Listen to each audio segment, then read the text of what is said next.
কথা কি বোঝা যায়? কয়টা দলকে বেশি নির্যাতন করেছে? দলের নাম? আপনারা কি কষ্ট পাচ্ছেন? কিছুদিন আগে এক জায়গায় ফেরাউনের ওয়াজ হয়েছে, তখন একজন আমাকে বলছে, হুজুর এই আয়াতের বাইরে আজকে ওয়াজ করলে ভালো হইতো না? আমি বললাম, ওয়াজ হয় ফেরাউনের, ওয়াজ হচ্ছে মিশরের, মিশরের ওয়াজকে বাংলাদেশে নিয়ে আসছেন কেন? এরকম মানুষ আছে না নাই? আল্লাহ বুঝার তৌফিক দান করেন। এক জায়গায় সুদ নিয়ে ওয়াজ হচ্ছে, এলাকার টাটকা এক সুদখুর বলতেছে, হুজুর আল্লাহর ওয়াস্তে আজকে এই বিষয়টা বাদ দিয়ে দেন। সুদ নিয়ে কথা বলায় যদি সুদখুরের খারাপ লাগে, ফেরাউন নিয়ে কথা বলায় যার খারাপ লাগবে, বুঝতে হবে তার মধ্যে ফেরাউনের চরিত্র বিদ্যমান আছে। অবশ্য আমরা সবাই ঈমানদার, ঠিক কিনা? আল্লাহ কবুল করেন। কষ্ট হচ্ছে আপনাদের? একটু পরে দেখবেন আপনাদেরকে কোথায় নিয়ে যায়। মনোযোগ থাকবে তো? আমি একটু পিছনে যাই। আল্লাহ বলছেন, ইন্না ফিরআউনা আলা ফিল আরদ, নিশ্চয়ই ফেরাউন জমিনে মধ্যত করেছিল। 2 নাম্বার, ওয়াজআলা আহলাহা শিয়া, তার জনপদের লোকদেরকে সে দলে দলে বিভক্ত করে রেখেছিল। এরপরে আল্লাহ বলছেন, ইয়াস্তাদঈফু তাঈফাতাম মিনহুম, সেখানের একটা দলকে সে বেশি দুর্বল বানিয়েছিল। আর যেই দলকে দুর্বল বানিয়েছিল সেই দলের উপরে কি নির্মম নিপীড়ন, কি নির্মম অত্যাচার চালিয়েছে।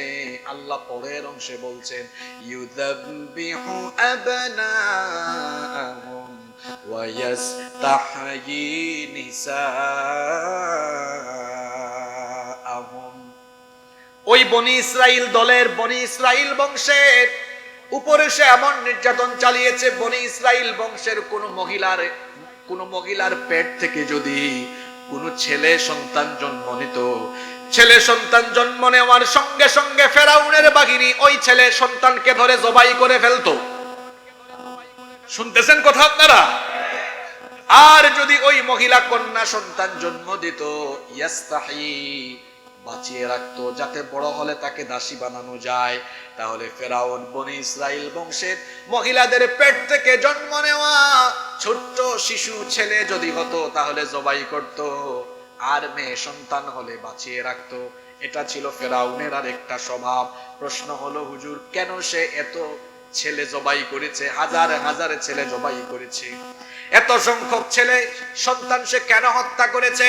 এর কারণ হলো, ফেরাউন একবার স্বপ্ন দেখেছিল, বাইতুল মুকাদ্দাসের দিক থেকে বিরাট একটা অগ্নিশিখা মিশরে ঢুকে ফেরাউনের বংশ অর্থাৎ কিপ্তি বংশের ঘর বাড়ি জ্বালিয়ে পুড়িয়ে ছাই করে দিচ্ছে।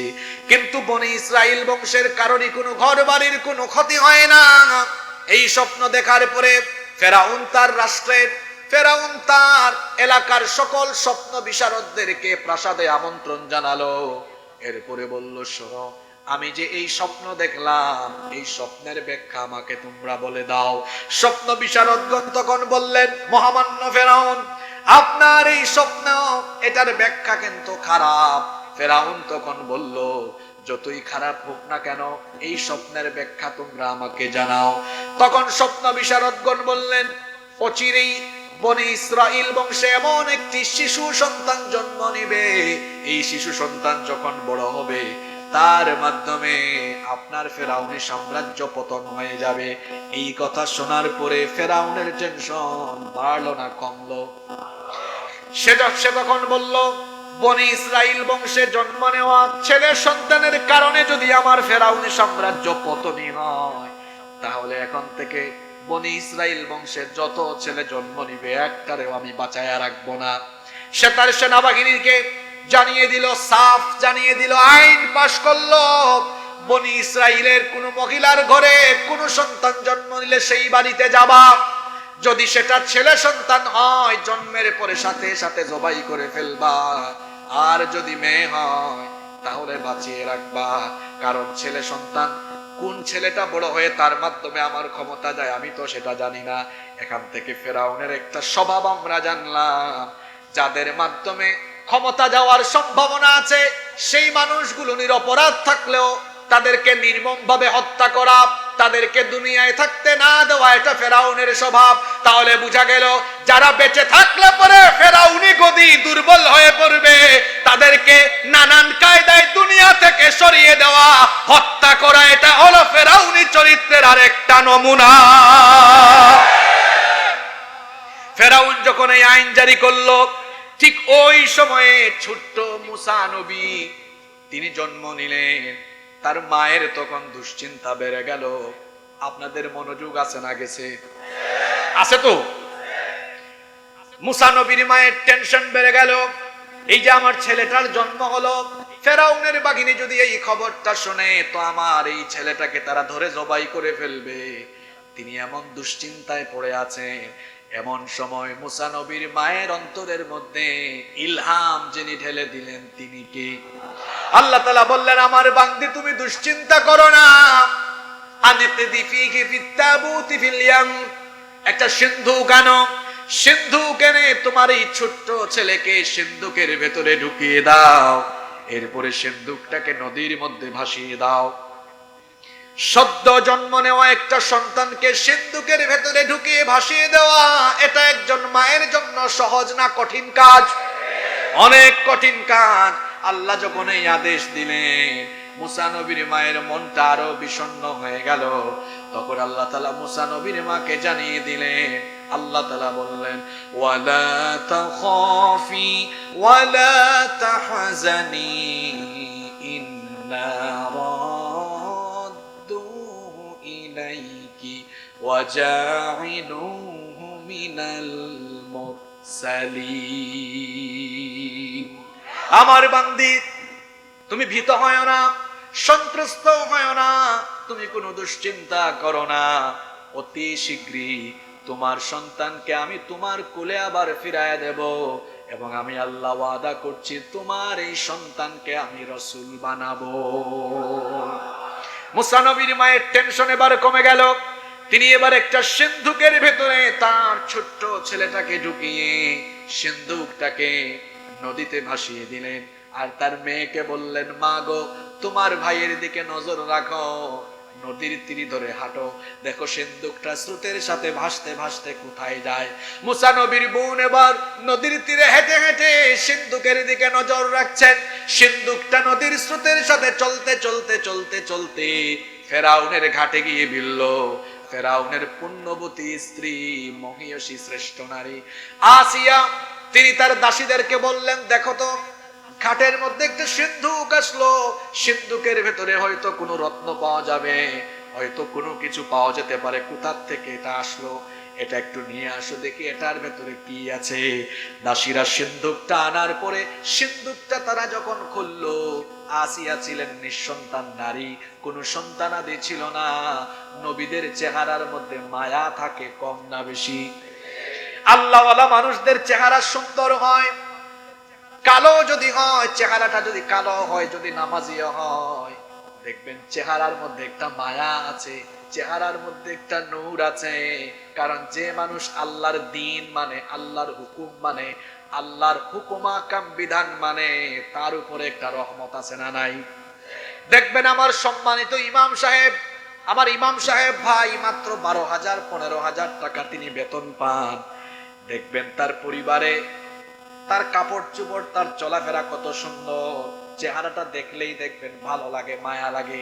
কিন্তু দুনিয়াতে অনেক মানুষ তো এমন আছে, গাড়ি আছে, বাড়ি আছে, গাড়িতে এসি, বাড়িতেও এসি, এসির নিচে থাকে, টাকা পয়সা, গাড়ি বাড়ি কোনো কিছুর অভাব নাই, কিন্তু চেহারাটা দেখতে চোরের মতো লাগে। লাগবেই তো, কারণ খায় তো মানুষের মাল, জনগণের মাল, খায় তো চুরি চামারি দুর্নীতির মাল, এই জন্য চেহারায় হারামের একটা ছাপ আছে না নাই? নবীদের চেহারার মধ্যে একটা মায়া ছিল, নবীদের চেহারা বড় সুন্দর ছিল। যখন ফেরাউনের স্ত্রী আসিয়ার দাসীরা সিন্ধুকটা খুললেন, ফুটফুটে সুন্দর চেহারা, ছোট্ট শিশু মুসা নবীর চেহারা দেখে আসিয়া নিজেকে আর নিয়ন্ত্রণ করতে পারলেন না। সঙ্গে সঙ্গে ওই শিশুটাকে তিনি সিন্ধুক থেকে উঠাইয়া নিজের কোলে নিয়ে নিলেন। এমন সময় ফেরাউন চলে আসলো। ফেরাউন এসে বলল, কি ব্যাপার আসিয়া, এত সুন্দর চেহারার শিশু তোমার কোলে দেখা যায়, এটা ছেলে না মেয়ে? আসিয়া বললেন, ছেলে। তো কোথায় পেয়েছো এটা? তখন আসিয়া পুরো ঘটনা শোনালেন। ফেরাউন বলল, আমি এমনি টেনশনে মরি, কোথার থেকে সিন্ধুকে ভেসে ভেসে ছেলে এটা আসছে। মনে হয় এটা বনি ইসরাইল বংশের সন্তান হতে পারে, এখনই দাও আমার কাছে, আমি ধইরা এখনই জবাই করে ফেলি। ফেরাউনের পুণ্যবতী স্ত্রী আসিয়া তখন তার স্বামী ফেরাউনকে কি বললেন, তার কথা আল্লাহর এত ভালো লাগলো, আল্লাহ সেই কথাটাকে কোরআনের ভেতরে উঠায়া দিলেন। আসিয়া তখন বললেন, ওয়াকালাত ইমরাআতু ফিরআউনা কুররাতু আইনিন লি ওয়া লাক লা তাকতুলুহু আসা আন ইয়ানফা'না আও নাত্তাখিযাহু ওয়ালাদা। ফেরাউনের স্ত্রী আসিয়া তখন বললেন, প্রিয়তম স্বামী আমার ফেরাউন, শোনো, এই শিশুটাকে হত্যা করো না, লা তাকতুলুহু, এটাকে হত্যা করো না, তাকাও তাকাও তাকে দেখো কত সুন্দর চেহারা, কুররাতু আইনিন লি ওয়া লাক, এটার দিকে তাকালেই তো চক্ষু শীতল হয়ে যায়, নয়নটা জুড়িয়ে যায়, এই সন্তানটাকে হত্যা করো না, এটা আমাদের দুজনের জন্য চক্ষু শীতলকারী হয়ে যেতে পারে, আমাদের তো কোনো সন্তান নাই, নাত্তাখিদাহু ওয়ালাদা, আমরা এটাকে চলো সন্তান হিসেবে গ্রহণ করি, তুমি ভয় পেও না, অনিষ্টের আশঙ্কা করো না, আসা আইয়ানফানা, হয়তো এই শিশু আমাদের কাজে লাগতে পারে, উপকারে লাগতে পারে। আসিয়ার কথায় ফেরাউনের মন নরম হয়ে গেল, দিল নরম হয়ে গেল। ফেরাউন তখন বলল, ঠিক আছে আসিয়া, তুমি যেহেতু চেয়েছো এটাকে আমি মানলাম না, বাঁচিয়ে রাখলাম। ফেরাউন যে মুসার টেনশনে হাজার হাজার শিশু হত্যা করে, ওই মুসাকে ফেরাউনের ঘরে ঢুকাইয়া দিয়েছেন কি? ফেরাউন চরিত্রের লোকেরা, ফেরাউন তার ক্ষমতার জন্য হাজার হাজার শিশু হত্যা করেছে যাতে তার ক্ষমতা না যায়, কিন্তু দেখা গেল তার ঘরেই, তার ঘরের খাবার দাবার খায়া যে শিশু বড় হয়েছে তার মাধ্যমেই ক্ষমতা গিয়েছে। তাহলে এখান থেকে শিক্ষা হলো, দুনিয়ার ফেরাউনরা ক্ষমতার জন্য গোটা দুনিয়ায় গোটা জনপদে হত্যাযজ্ঞ চালায়, অথচ ব্যাককলরা জানে না নিজের আশেপাশের লোকদের কারণেও ক্ষমতা চলে যায়। এই ফেরাউন মুসার টেনশনে এত সন্তান হত্যা করেছে, এই মুসা ফেরাউনের ঘরে ঢুকায় দিয়েছেন কি? আরো জোরে বলেন কে? আপনাদের কি খারাপ লাগছে?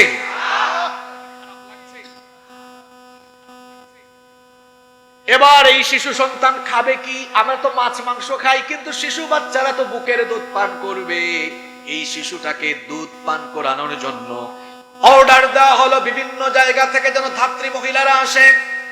আশ্চর্য ব্যাপার, এত ধাত্রী মহিলা আসলেন, কিন্তু কোন ধাত্রী মহিলা স্তনের মধ্যে শিশু মুসা নবী মুখ লাগান না। কেন লাগান না? এর কারণ হিসাবে আল্লাহ তাআলা কোরআনে বলছেন, ওয়া হাররামনা আলাইহিল মারাদিআ মিন ক্বাব, এর আগেই পূর্বে আমি আল্লাহ অন্য নারীর স্তনের মধ্যে দুধ লাগা, অন্য নারীর স্তনের মধ্যে মুখ লাগানো আমি হারাম করে দিয়েছিলাম। যখন এত এত ধাত্রী আনার পরেও কোন ধাত্রীর স্তনের মধ্যে মুসা নবী মুখ লাগান না, তখন আসিয়ার টেনশন বেড়ে গেল, ফেরাউনের টেনশন বেড়ে গেল, শিশুটাকে এবার বাঁচানো যায় কেমনে?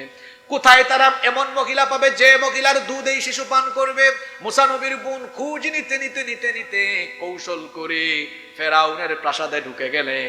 ঢুকে যখন এই অবস্থা দেখলেন, মুসা নবীর বোন তখন আসিয়াকে বললেন, হাল আদুল্লুকুম আলা আহলি বাইতি ইয়াকফুলুনাহু ওয়া হুম লাহু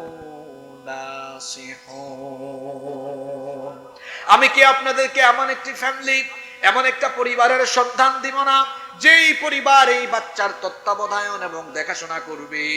আসিয়া বললেন, কোথায় সেই পরিবার, যাও নিয়ে আসো। মুসা নবীর বোন তখন খুশির চোটে বাড়িতে দৌড়ায়, বাড়িতে গিয়ে মাকে সব ঘটনা শোনালেন। মা তখন খুশি হয়ে ফেরাউনের প্রাসাদে আসলেন। ফেরাউনের প্রাসাদে আসার পরে মুসা নবী ছোট্ট মুসাকে যখন খুলে নিলেন, দেখা গেল ছোট্ট সেই মুসা তার মায়ের স্তনের মধ্যে মুখ লাগিয়ে দুধ পান আরম্ভ করেছেন। ফেরাউন তখন বলল, হায় হায় হায়, এই শিশু তো কোন নারীর স্তন থেকে দুধ পান করে না, যেহেতু তোমার স্তন থেকে দুধ পান করেছে, তোমার বাড়ি কোথায়? বাড়িতে আর যাইতে পারবা না, এখন থেকে তুমি আমার এই ফেরাউন প্রাসাদে থাকবা, আমার প্রাসাদে থাকবা। আমি আমার খাবার দাবার সবকিছু খাবা, আর এই শিশু বাচ্চাটাকে যেহেতু আমার স্ত্রী পছন্দ করেছে, তাকে দুধ পান করাবা, দেখাশোনা করবা, লালন পালন করবা। এই বাচ্চাটাকে দুধ পান করানো, দেখাশোনা আর লালন পালন করানোর কারণে আমার ফেরাউনের সরকার থেকে আমি আবার তোমাকে বেতন দিব। চিন্তা করছেন আপনারা? ফেরাউন যে মুসার ভয়ে এত দুশ্চিন্তাগ্রস্ত, এখন ওই শিশু তার ঘরে লালিত পালিত হচ্ছে, ওই শিশুকে যারা লালন পালন করছে তাকে তার সরকার থেকে কি দেয়? জোরে বলেন কি দেয়? পরিকল্পনা কার? জোরে বলেন পরিকল্পনা কার? আল্লাহর জমিনে ফেরাউনি পরিকল্পনা বাস্তবায়ন হয় না, আল্লাহর পরিকল্পনা বাস্তবায়ন হবে। কথা কি বোঝা যায়? মুসা নবী এবার রাষ্ট্রীয় প্রাসাদে শাহানশাহী অবস্থায় বড় হচ্ছেন, ধীরে ধীরে যৌবনে পদার্পণ করলেন। তিনি এবার একদিন দুপুর বেলা শহরে বের হলেন। শুনতেছেন আপনারা? দুপুর বেলা শহরে বের হলেন, লক্ষ্য করলেন দুইজন লোক ঝগড়া করছে। একজন হলো ফেরাউনের কিপ্তি বংশের সরকারি দল, আর আরেকজন হলো মুসা নবীর বংশের নাম হলো বনি। এটা সরকারি না বিরোধী? দেখবেন যারা ক্ষমতার অপব্যবহারকারী লোক, কিংবা অনেক সময় এমন হয় মানুষটা ভালো কিন্তু তার আশেপাশের মানুষ দেখা যায়, ওই তার আশেপাশের মানুষ ক্ষমতায় থাকার কারণে দেখা যায় অনেক সময় একটু হেডাম বেশি নেয়, ভাব বেশি নেয়, কয় চিনোস আমার অমুক কিন্তু এটা, অমুক কিন্তু এটা, তমুক এইটা, এইরকম করে নিজের আশেপাশের লোকজন ক্ষমতায় থাকার কারণে এরপরে এইরকম যারা ক্ষমতার অপব্যবহার করে, এটা কিন্তু ভালো মানুষের চরিত্র। দুই লোক ঝগড়া করছে, মুসা নবী এগিয়ে গেলেন। বনি ইসরাইলের লোকটা মজলুম ছিল, সে বলল দেখেন সে আমার উপর জুলুম করছে। মুসা নবী চাইলেন মীমাংসা করে দিতে, কিন্তু ফেরাউন বংশের কীর্তি বংশের লোকটা কোনোভাবেই মীমাংসাইতে যেতে সে রাজি না। কারণ তার কথা হলো আমার বংশ মিশর শাসন করে, আমি সরকারি দল, আমার ভাবসাব বেশি, এখানে কোনো মীমাংসা চলবে, আমি যা বলি তাই হবে। মুসা নবী, এই নবী কেমন নবী বলেন তো? মুসা নবীর রাগ কম না বেশি? তিনি মীমাংসা করে দিতে চাইলেন, কিন্তু লোকটা যখন মীমাংসা প্রস্তাব মানছে না, মুসা নবীকে তো চিনে নাই, এটা এমন নবী শুধু মানুষকে সাইজ করে নাই, মালাকুল মউতকে পর্যন্ত সাইজ করে ছাড়ছে। মালাকুল মউত এই নবীর থাপ্পড় খেয়েছে। আল্লাহু আকবার। মালাকুল মউত এই নবীর কি খাইছে? ওই নবী তারে বুঝায় মারামারি ঝগড়াঝাটি কইরো, সে মানে না, রাগ উঠে গেল, একটা ঘুষি মারলেন, কিল মারলেন, কিন্তু তাকে মেরে ফেলার উদ্দেশ্যে মারলেন না। এখানে যত যুবক ভাইরা আছেন তারা জানেন পৃথিবীতে এখন বক্সিং খেলা হয়, রেসলিং খেলে অনেকে। চিকিৎসা বিজ্ঞানীগণ বলেছেন মানুষের শরীরে এমন 5-6টা সেনসিটিভ জায়গা আছে, ভালো করে কিল মারলে, ঘুষি মারলে মানুষটা মারা যাওয়ার সম্ভাবনা আছে। মুসা নবী একটা কিল মারলেন, ঘুষি মারলেন, সে ওখানেই মারা গেল। এই খবর ফেরাউনের কানে চলে গেল। ফেরাউন এবার গ্রেফতারি পরোয়ানা জারি করলো। ফেরাউনের সভাসদে একজন ব্যক্তি ছিলেন যিনি মুসা নবীকে পছন্দ করতেন। তিনি দৌড়ে দৌড়ে মুসা নবীর কাছে আসলেন। আল্লাহ তার কথা কোরআনে এভাবে বলেছেন, ওয়াজাআ রাজুলুম মিন আকসাল মাদিনাতি রাজুলুন ইয়াসআ। তিনি দৌড়ে দৌড়ে আসলেন, মুসা নবীকে এসে বললেন পালাও, মিশর ছেড়ে চলে যাও, ফেরাউন তোমার বিরুদ্ধে গ্রেফতারি পরোয়ানা জারি করেছে। মুসা নবী এবার অজানা গন্তব্যে যাওয়া আরম্ভ করলেন। চলতে চলতে চলতে চলতে ক্লান্ত, পরিশ্রান্ত এবং পিপাসার্ত অবস্থায় মাদায়েন শহরে একটা কুয়ার কাছে গিয়ে হাজির হলেন। যে শহরের নাম বললাম, যে এলাকার নাম বললাম, বলেন তো নামটা কি? মাদিয়ান। সবাই বলেন। ক্লান্ত শরীর নিয়ে পিপাসার্ত অবস্থায় মাদিয়ানের একটা কুয়ার কাছে গেলেন। মা বোনরা এবার কান লাগাবেন, মা বোনদের ওয়াজ এসেছে, যুবকদের ওয়াজও এখন আসবে। সবাই রেডি তো? মাদিয়ানের একটা কুয়ার কাছে চলে আসলেন। ভাবলেন আমি যেহেতু পিপাসার্ত, কুয়া থেকে একটু পানি পান করি। কিন্তু কুয়ার কাছে গিয়ে দেখলেন লম্বা সিরিয়াল, অনেক রাখাল ছেলেরা, রাখাল যুবকেরা পশুর পালকে পানি পান করানোর জন্য সিরিয়াল দিয়ে বসে আছে। মুসা নবী লক্ষ্য করলেন কুয়ার খুব অদূরে নিকটবর্তী জায়গায় দুইটা মেয়ে তাদের পশুর পাল নিয়ে অসহায়ের মতো দাঁড়িয়ে আছে। তিনি ওই দুই অসহায় মেয়ের কাছে গিয়ে বললেন, কি ব্যাপারে মেয়েরা, এত সংখ্যক পুরুষ মানুষ আর তোমরা এই দিকে আলাদা কেন পশুর পাল নিয়ে দাঁড়িয়ে আছো? মেয়েরা তখন বললেন, আবুনা শাইখান কাবীরা, আমাদের বাবা অতিশয় বৃদ্ধ মানুষ, বার্ধক্যের কারণে পশুর পাল নিয়ে তিনি মরুভূমিতে আসতে পারেন না। আমাদের ঘরে কোনো পুরুষ মানুষও নাই, এই জন্য আমাদের পশুর পাল নিয়ে আমরা দুই বোন এই মরুভূমিতে আসি। আর আমরা মরুভূমিতে আসার পরে পশুর পালকে পানি পান করানোর জন্য এই কুয়ায় আসি। কিন্তু এই যুবকেরা যতক্ষণ তাদের পশুর পালকে পানি পান করিয়ে না যায় ততক্ষণ পর্যন্ত আমরা এখানে অপেক্ষা করি। তারা পানি পান করানোর পরে আমরা যাই, আমরা পানি পান করিয়ে বাড়িতে যাই। এখান থেকে শিক্ষা নেন বোনেরা, মায়েরা, হাজার হাজার মা বোনরা মাহফিলে এসেছেন, এখান থেকে শিক্ষা নেন। এই যে দেখেন দুইটা মেয়ে, দিনদার মেয়ে, পুরুষ মানুষ আছে বলে পুরুষদের সাথে গিয়ে ঠেলাঠেলি ঘেঁষাঘেঁষি করে না। কিন্তু আমার দেশে এমন বহু মহিলা আছে পুরুষের সাথে ঠেলাঠেলি ঘেঁষাঘেঁষি করে চলাফেরা করে, আছে না নাই? একজন দিনদার মহিলা কখনো পুরুষের সাথে ঠেলাঠেলি রেষারেষি ঘেঁষাঘেঁষি করে চলবে না। কিন্তু দেখবেন অনেক বোনেরা আছেন বাজারে ঘাটে রাস্তাঘাটে পুরুষের সাথে ঠেলাঠেলি কইরা হাঁটে। এটা কোনো ভালো মুমিনা নারীর বৈশিষ্ট্য হতে পারে না। মায়েরা, বোনেরা, বাড়ি থেকে যখন বের হবেন পর্দা করে বের হবেন। পুরুষদের থেকে একটু দূরত্ব মেনটেন করে চলবেন। নিজেরা পথে ঘাটে রাস্তাঘাটে চলার সময় পর্দা মেনটেন করবেন। অনেক মা বোনেরা আছেন বাড়ি থেকে বের হওয়ার সময় 2 ঘন্টা 3 ঘন্টা সাজগুজ করে, এক ভাই তার বউ নিয়ে বের হচ্ছেন, 2 ঘন্টা হয়ে যায়, ভাবির এখনো সাজগুজ শেষ হয় না। ভাই তখন বলল, কই গো বউ আমার, এতক্ষণ হলো কি করো? কয় আশকারাটা শেষ করছি, মাসকারাটা লাগাইনি। আরো 20 মিনিট পরে যখন বলে, কই গো তোমার কি হলো? কয় সব তো শেষ, এখন একটু লিপস্টিকটা দিয়ে ফেলি। যে মহিলা ঘর থেকে বের হওয়ার আগে 2 ঘন্টা 3 ঘন্টা সাজগুজ করে, এই মহিলার চরিত্র ভালো না। পর পুরুষকে দেখাবার জন্য নিজেকে সে প্রস্তুত করে। যে মহিলা ঘর থেকে বের হওয়ার সময় সাজগুজ করে বের হয়, এই মহিলার চরিত্র ভালো না। তো আপনি ঘর থেকে বের হবেন, জাস্ট বুরখা পরিধান করবেন, নিকাব লাগিয়ে বের হয়ে যাবেন, 2 থেকে 5 মিনিট সময় লাগবে আপনার। সাজগুজ করবেন আপনার স্বামীর জন্য। হাজার হাজার মায়েরা বোনেরা এসেছেন, আমি শুনেছি, আমার বোনদেরকে বলবো স্বামীর জন্য সাজগুজ করবেন, স্বামীর জন্য নিজেকে প্রস্তুত করবেন। অনেক বোনেরা আছে নিজের হাজবেন্ডের সামনে কাজের বুয়া কামলা বেডির মতো থাকে, আর যখন মধুপুরে যায়, টাঙ্গাইলে যায়, জরিনা আর সকিনার মতো সাজগুজ করে যায়। জরিনা সকিনার মতো সাজগুজ করে টাঙ্গাইলে আর মধুপুরে যাইতে আপনাকে কে বলেছে? আপনি সাজগুজ করবেন আপনার স্বামীর সামনে। এত জোরে ঠিক কইলেন, আপনারাও তো কিন্তু কম না। সকালবেলা 10টার সময় বাড়ি থেকে বের হলে বের হয়ে যান নবাবজাদা নসরুল্লাহর মতো, আর বউয়ের সামনে থাকে কামলা বেডার মতো। এইটাও ঠিক। নিজের স্ত্রীর সামনে আপনি পরিচ্ছন্ন পরিপাটি থাকবেন, স্ত্রীর সামনে নিজেকে আপনি আকর্ষণীয় রাখবেন। আকর্ষণীয় থাকা মানে হলো এই নয় যে আপনি একদম নতুন নতুন কাপড় পরে থাকবেন, বিষয়টা এমন নয়। মানে গুছালো থাকবেন, পরিচ্ছন্ন থাকবেন, আপনার স্ত্রীর চাহিদা মতো আপনি নিজেকে তার সামনে সেভাবে উপস্থাপন করবেন।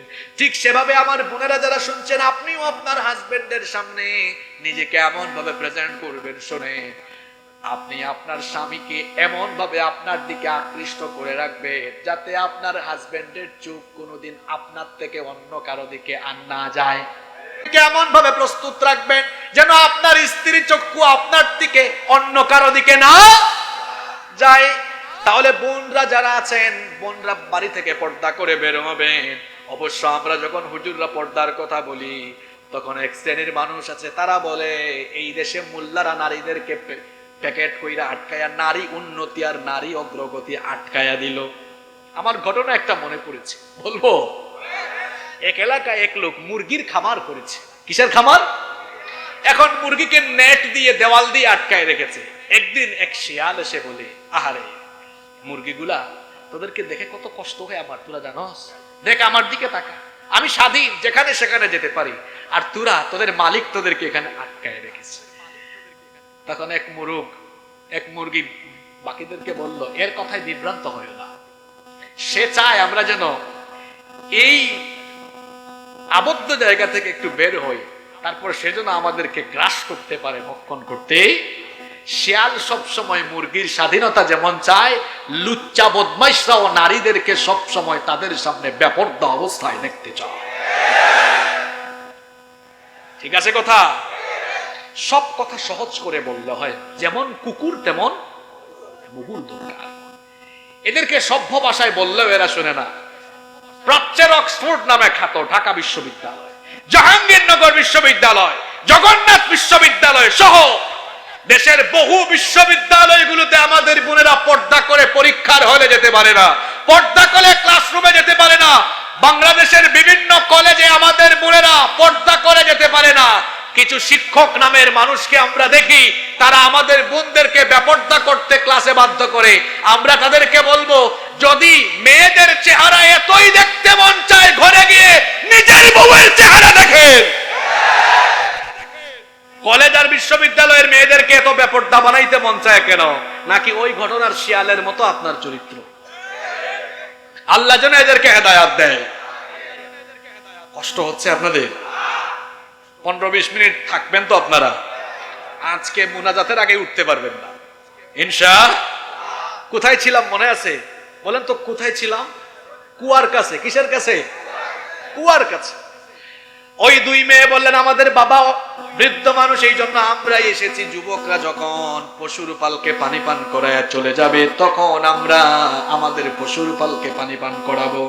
তিনি তখন বললেন, ঠিক আছে, আজকে তোমাদের পশুর পালকে আমি পানি পান করায় দিই, তাড়াতাড়ি বাড়িতে চলে যাও। তিনি এবার পশুর পালকে পানি পান করায় দিলেন। মেয়েরা আজকে তাড়াতাড়ি বাড়িতে চলে আসলো। এই দুই মেয়ে ছিল নবীর মেয়ে, নাম হলো শুআইব আলাইহিস সালাম, যাকে আল্লাহ মাদিয়ানবাসীদের জন্য নবী বানিয়েছিলেন।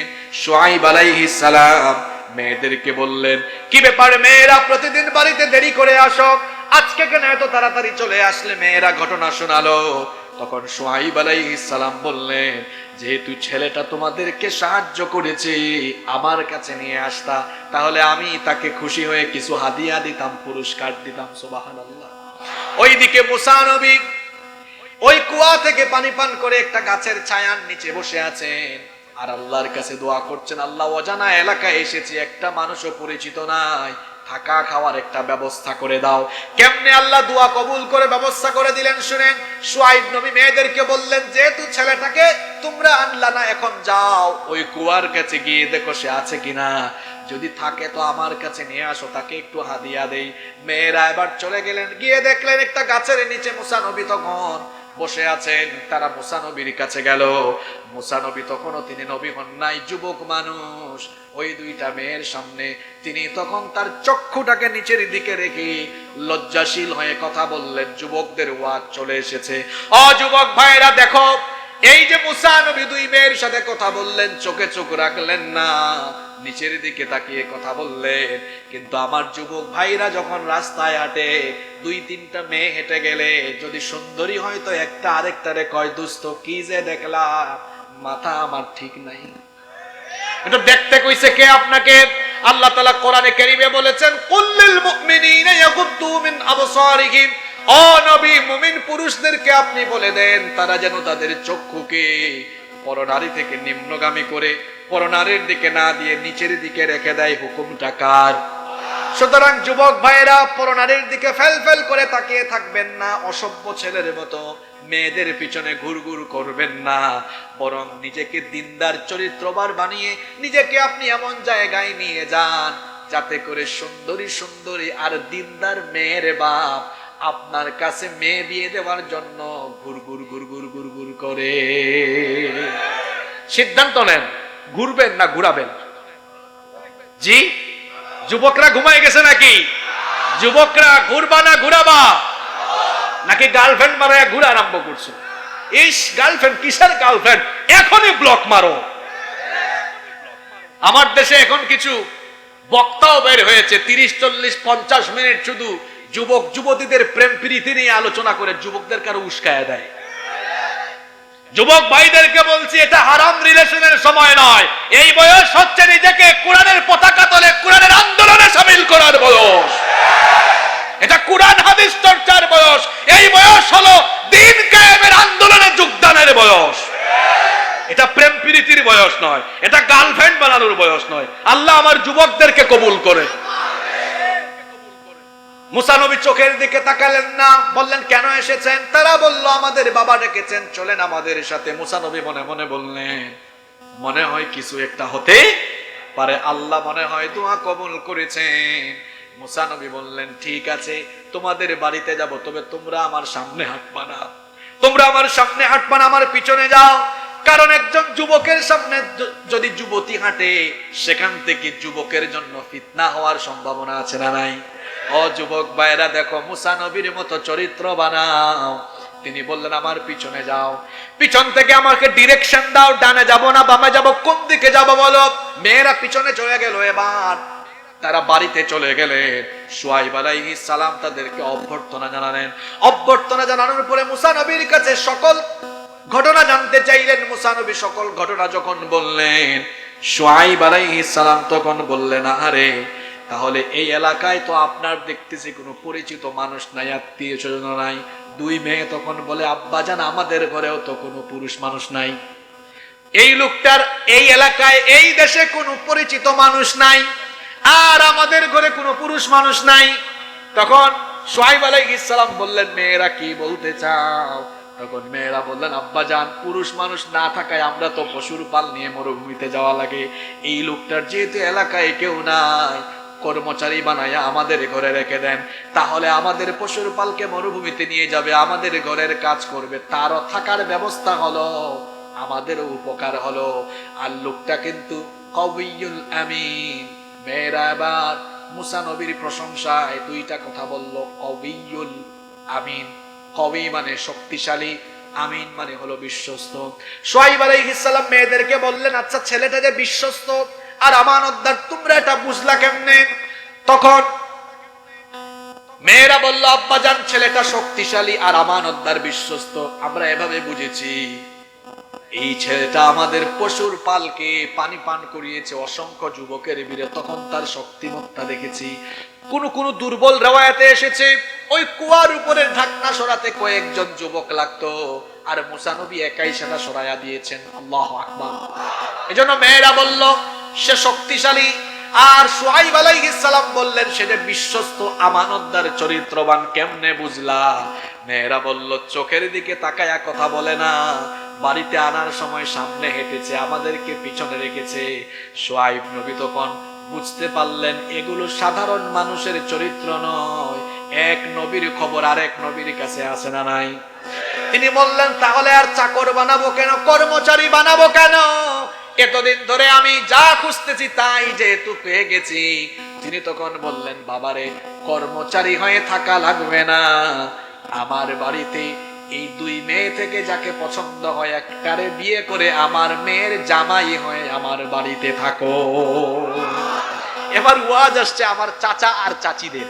চাচা চাচিরা, চাচিদের জবাব তো আমি শুনবো না, চাচারা বলেন তো এই যে শুআয়ব আলাইহিস সালাম মেয়ে বিয়ে দিয়ে দিলেন মুসা নবীর কাছে, অর্থ বিত্ত টাকা পয়সা ক্ষমতা দেখে না চরিত্র দেখে? জোরে বলেন কি দেখে? আপনারা কি করেন আগেই বলেন।